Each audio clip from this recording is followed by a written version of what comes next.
अस्सलाम वालेकुम। कैसे हैं जी डियर स्टूडेंट्स? उम्मीद है कि खैरियत से होंगे आप लोग। चैप्टर नंबर 3 या मॉड्यूल 3 का प्रीवियस लेक्चर में हमने एग्जांपल नंबर 3 तक कर लिया था। आज हम उसकी एग्जांपल नंबर 4 से स्टार्ट करेंगे। एग्जांपल नंबर 4 में क्या है कि dimension of a building lot. ठीक हो गया। A rectangular building lot is 8 foot longer than it is wide and has an area of 2900 foot square. Find the dimension of the lot। तो हमने lot की क्या मालूम करनी है? डायमेंशन मालूम करनी है। उसने कहा है कि एक मुस्ततील इमारत का लॉट यानी a rectangular building lot, एक मुस्ततील इमारत का लॉट चौड़ा होने से 8 फुट लंबा है। ठीक हो गया। क्या है? 8 फुट लॉन्गर, लंबा है चौड़ा होने से। एंड हैज़ एन एरिया, और उसका जो रकबा है वो कितना है? 2900 फुट मुरब्बा है। ठीक हो गया। Find the dimension of the lot. अब डायमेंशन क्या होगी? उसकी लंबाई और चौड़ाई, वो हमने क्या करनी है? मालूम करनी है। ठीक हो गया। ये देखें, जैसे उसने एक मुस्ततील भी बना दिया, रेक्टेंगल। उसने ये इसका नाम ओमेगा रख दिया है। फिर इसका उसने क्या 8 फुट लंबा है तो ओमेगा प्लस 8। ठीक हो गया। ये लंबाई और हमने क्या मालूम करनी है? लंबाई और चौड़ाई मालूम करनी है। उसी तरह हम जैसे पहले एग्जांपल्स करते आ रहे हैं, आइडेंटिफाइंग द वेरिएबल्स, वेरिएबल को आइडेंटिफाई करेंगे। अब हमने यहाँ से मालूम क्या करना है कि we are asked to find the width and length of the lot. हमने लॉट की क्या मालूम करनी है? विड्थ और लंबाई और चौड़ाई। सो लेट हम कर लेते हैं omega is equal to width of the lot. ये जो ओमेगा है ये इसकी चौड़ाई है ऑफ द लॉट की। ठीक हो गया। Translate from words to algebra. फिर उसी तरह हम इसको वर्ड से हम किस में चेंज करेंगे? अलजबरा में। ठीक हो गया। अब इन वर्ड्स फिर in algebra. Width of the lot omega, length of the lot कितनी है यानी चौड़ाई उसकी हमने कहा है ओमेगा है। ठीक हो गया। और लंबाई उसकी क्या हमने कहा है? Omega plus 8। ठीक हो गया। ओमेगा प्लस है जो पीछे उसने क्वेश्चन में भी लिखा है। तो सेट अप द मॉडल, अब हमें इसके मॉडल के फॉर्म में लिखना है। तो now we set up the model. Width of the lot dot length of the lot यानी लंबाई ज़रब चौड़ाई is equal to area of the lot. Omega into omega plus 8 is equal to 2900। फिर आप यहाँ से हमने क्या निकालने? ओमेगा की वैल्यू निकालना है। ठीक हो गया। सिंपल सी एग्जांपल है। Omega square plus omega 8। ये देखिए मैंने पेज पे इसको ना फैक्टराइज किया हुआ है। ठीक हो गया। उसने कहा है कि width of the lot dot length of the lot is equal to area of the lot. Omega into omega plus 8 is equal to 2900। तो ये क्या आ जाएगा? Omega square plus 8 omega is equal to 2900 आ जाएगा। इसको इधर लेके आ जाएंगे तो ये क्या बन जाएगा? Omega square plus 8 omega minus 2900 is equal to 0।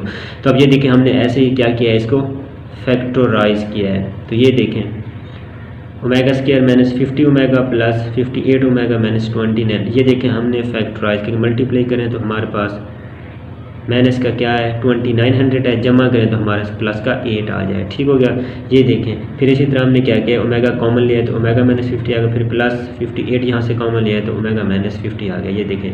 तो ये देखिए ये दो सेम वैल्यू आ रहे हैं तो हमने एक वैल्यू लिख ली है प्लस ओमेगा प्लस 58 लिख लिया है। तो इसको दोनों को 0 के इक्वल रखेंगे तो ओमेगा इज इक्वल टू 50 आ रहा है और omega is equal to minus 58 आ रहा है। तो यहाँ पे वो कह रहा है कि since the width of the lot must be positive number. वो कहता है कि जो उसकी चौड़ाई होगी वो क्या होगी? लॉट की हमेशा ही पॉजिटिव होनी चाहिए। तो वी कंक्लूड दैट ये पॉजिटिव वैल्यू तो ओमेगा इज इक्वल टू 58। ठीक होगा। इसका मतलब यहाँ पे वो कहते हैं ओमेगा की वैल्यू हमारे पास क्या होगी? 58। यहाँ पे जब 58 पुट करेंगे तो हमारे पास ये क्या आ जाएगा?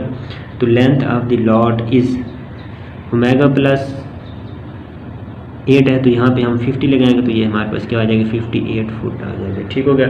उम्मीद है कि ये एग्जांपल भी आप लोगों को क्लियर हो गई होगी। हाँ जी। अब नेक्स्ट एग्जांपल नंबर 5 है। बस जस्ट अगर आप लोगों की एग्जांपल की स्टेटमेंट समझ आ जाए तो क्वेश्चन करने में कोई मसला नहीं है। उसने कहा है कि determining the height of the building using similar triangle. हमने क्या करना है कि उसकी हाइट जो है डिटरमिन द बिल्डिंग की जो हाइट है, इमारत की हाइट है, वो कैसे हमने यूज़ करते हुए सिमिलर एक जैसी रेक्टेंगल या एक जैसी मुस्ततील को लेते हुए। ठीक हो गया। अब ये देखें कि a man who is 6 foot tall wishes to find the height of the certain 4 storey building. उसने कहा है कि एक शख्स जिसका कद a man who is 6 foot tall, उसका 6 फुट, एक शख्स जिसका कद 6 फुट है, to find the height of the certain, वो एक मखसूस 4 मंजिला सर्टेन 4 स्टोरी बिल्डिंग की ऊंचाई तलाश करना चाहते हैं। वो कहते हैं कि एक शख्स जिसका कद 6 फुट है, वो एक मखसूस 4 मंजिला इमारत की ऊंचाई तलाश करना चाहता है। तो he measure its shadows and finds to it to be 28 foot long, और उसके साइक पे मैच करता है, उसे 28 फुट लंबा मालूम होता है। शेडो का मतलब साया, वो इसके साए की पे मैच करता है, वो कितना लंबा है 28 foot long. While his own shadow is 3.5 foot long, और जब उसका अपना जो साया वो कितना है 3.5 फुट है। तो how tall is the building, तो इमारत की कितनी ऊंचाई है, इमारत की कितनी लंबाई है। ठीक हो गया। अब ये देखें, अब आप लोगों को क्वेश्चन की समझ आ गई कि वो क्या पूछ रहा है, तो हम अब इसका आंसर इजीली दे सकते हैं। उसी तरह हम क्या करेंगे, identifying the variable the problem ask for the height of the building so let. अब यहाँ पे हाइट को उसने क्या ले लिया, h is equal to the height of the building. ठीक हो गया। फिर translate from word to algebra, तो we use the fact that triangles in figures are similar. अब ये देखें फिगर में वो कह रहा है कि ट्राइंगल्स क्या हैं, सिमिलर हैं। तो क्या लिखेंगे हम, similar. Recall that for any pair of similar triangles the ratio of the corresponding sides are equal. तो रेशियो से हम क्या कहेंगे कि दोनों की साइड्स क्या हैं, इक्वल हैं। तो now we translate these observation into the language of the algebra. Height of the building हमने कहा है h है, फिर हमने कहा रेशियो, रेशियो क्या होगी, वही डिवाइड वाली बात होगी, तकसीम वाली बात होगी। तो ratio of height to base in large triangle, तो वो कहता है कि जो रेशियो है, हाइट की जो रेशियो है वो इस किस पे बेस कर रही है, जो लार्ज ट्रायंगल, जो बड़ी ट्रायंगल है वो कौन सी है। उसने कहा है h/28 फुट। ये देखें, उसने कहा है कि h/28 फुट का कहा है हमने। अब जो रेशियो की हमने बात कर ली है, फिर उसने कहा है ratio of the height to base in a small triangle, वो कितनी है 6। ठीक हो गया 6, और ओवर क्या है हमारे पास 3.5, यानी हमने कहा है कि 3.5 फुट, 6 फुट की जब हमने बात की। ऊपर उसने बता दिया कि जब हमने कहा है कि ट्रायंगल्स की हमने बात की तो वो सिमिलर है, तो हम इसको रेशियो में लेंगे। अब ये देखें हमने क्या बनाना है, वो सेट ऑफ द मॉडल बनाना है। तो ये देखें, since the large and small triangle are similar, जब हमने कहा स्मॉल और लार्ज ट्रायंगल दोनों क्या है, सेम है, तो वी गेट द इक्वेशन। ये देखें इज इक्वल टू आ जाएंगे h/28 इज इक्वल टू 6/3.5। अब ये देखिए यहाँ से हमने h की वैल्यू निकालें, सॉल्व नाउ वही सॉल्व फॉर h। तो h इज इक्वल टू ये 28 6 के साथ मल्टीप्लाई होगा, तो जब 3.5 के साथ तकसीम करेंगे तो ये आ जाएगा 48। तो हम कहेंगे सो बिल्डिंग इज़ 48 फुट टॉल। तो बिल्डिंग की लंबाई कितनी है, ऊंचाई कितनी है, वो 48 फुट है। ठीक हो गया। उम्मीद है कि ये भी आप लोगों को क्लियर हो गया होगा। हाँ जी, आगे जो एग्जांपल नंबर 6 है उसमें क्या है कि प्रॉब्लम्स अबाउट मिक्सचर। अब मिक्सचर्स के प्रॉब्लम होंगे। ठीक है, एग्जांपल नंबर हम 6 पे आ जाते हैं। उसने कहा है कि manufacturers of a soft drink advisers their orange soda as naturally flavoured although it contains only 5% orange juice. ठीक हो गया। पहले इसको यहाँ तक देख लेते हैं कि वो क्या कहना चाह रहा है। उसने कहा है सॉफ्ट ड्रिंक बनाने वाला अपने संतरे के सोडा को कुदरती तौर पर जायकादार करार देता है। हाँ जी, वो ये कहना चाह रहा है कि जो सॉफ्ट ड्रिंक बनाने वाला अपने संतरे के सोडा का जो कुदरती तौर पर वो कहता है कि वो जायकेदार है। ठीक हो गया। A new federal regulation stipulates that to be called natural और drink must contain at least 10% fruit juice. ठीक हो गया। फिर उसने कहा जब सॉफ्ट ड्रिंक्स बनाने वाला अपने संतरा के सोडा को कुदरती तौर पर जायकादार करार देता है। ठीक हो गया। हालांकि इसमें 5% संतरे का रस होता है, जो मैंने कहा कि ओनली 5% ऑरेंज जूस। फिर उसने कहा कि एक नए फेडरल ज़ाब्ते न्यू फेडरल रेगुलेशन ज़ाब्ते में कहा गया है कि कुदरती कहलाने के लिए एक मशरूब में कम अज़ कम 10% फलों का रस होना चाहिए। ठीक हो गया। 10% fruit juice. How much pure orange juice must this manufacture add to 900 gallon of orange soda to confirm to the new regulation.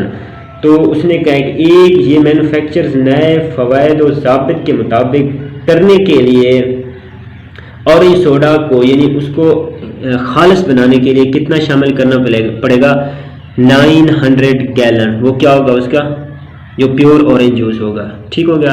अब हमने मालूम क्या करना है इसमें। उसने कहा है कि identify the variable the problem ask for the amount of pure orange juice to be added, यानी इसकी मिकदार जो प्योर ऑरेंज जूस की मिकदार को क्या करना पड़ेगा, हमें ऐड करना पड़ेगा। और ये क्या है, प्रॉब्लम है। तो सो लेट हम कर लेते x the amount in gallons of a pure orange juice to be added. फिर आगे है हमारे पास translate from words to algebra in any problem. ठीक हो गया, तो हम क्या करेंगे, amount of the orange juice to be added वो हमने x कहा है। ठीक हो गया, अमाउंट ऑफ द मिक्सचर, अब मिक्सचर की अमाउंट कितनी हमने कहा है 900 गैलन, तो वो प्लस हो जाएगी यानी हमने ऐड करना है। ठीक हो गया, 900 plus x। Amount of the orange juice in the first, ठीक हो गया, फर्स्ट में हमने क्या किया है 5%, तो 5% में क्या आ जाएगा 0.05 इंटू 900 गैलन, और वो क्या है हमारे पास 45 आ जाएगा। फिर जो amount of orange juice in the second में उसने क्या किया 10%, तो क्या आ जाएगी 1, यानी 1 डॉट आ जाएगी हमारे पास x, तो ये इज इक्वल टू x आ जाएगा। तो amount of the orange juice in the mixture, जब हमने मिक्सचर की बात की है तो ये आ जाएगी 0.109 प्लस x। अब ये देखें उसने आगे ऐसे नमूना भी बनाया हुआ, मॉडल भी बनाया हुआ कि ये उसने क्या 5% जूस है प्लस 100% जूस, यानी 900 gallons, 5% of 900 gallon is equal to 45 gallon, यानी वॉल्यूम, ये उसने वॉल्यूम की बात की है। फिर उसने amount of the orange juice ये हो गया। फिर x गैलन्स की बात की है तो 100% of the x gallon is equal to x gallon, ये देखिए उसने एक मॉडल बना दिया, इज इक्वल टू 10% जूस, तो 900 प्लस x गैलन, तो 10% ऑफ 900 प्लस x गैलन, तो 0.1 इंटू 900 प्लस x। ये देखिए उसने यहाँ पे बात भी मज़ीद क्लियर कर दी है।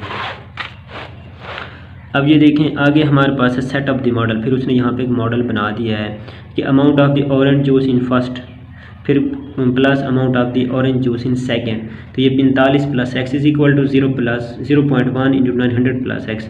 इसको उसने सिंप्लीफाई किया है, ये देखें सिंप्लीफाई करने के बाद हमारे पास x की वैल्यू क्या आ गया 50, तो manufacture should added 50 gallon of pure orange juice to the soda. ठीक हो गया, आगे उसने कहा है कि amount of the juice before mixing से पहले कितना था 5% of the 900 gallon plus 5 gallon pure juice, तो ये आ जाएगा 45 gallon plus 50 gallon is equal to 95 gallon.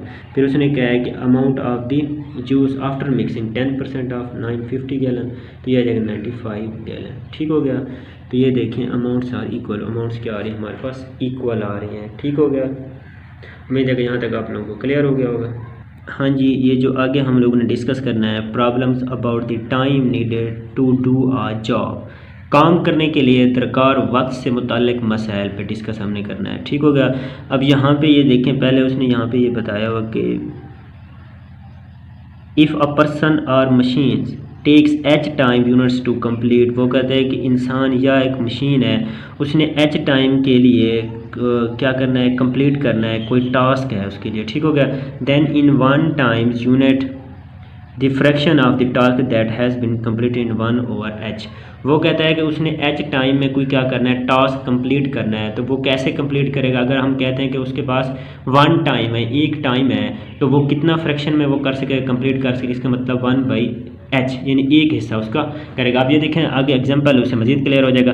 For example if a worker takes 5 hours to mow lawn, वो कहता है कि अगर एक शख्स लॉन काटते हो यानी लॉन काटने में 5 घंटे का वक्त लगाता है, 5 घंटे की क्या लगाता है वक्त लगाता है, तो then in 1 hours the worker will move 1/5 of the lawn.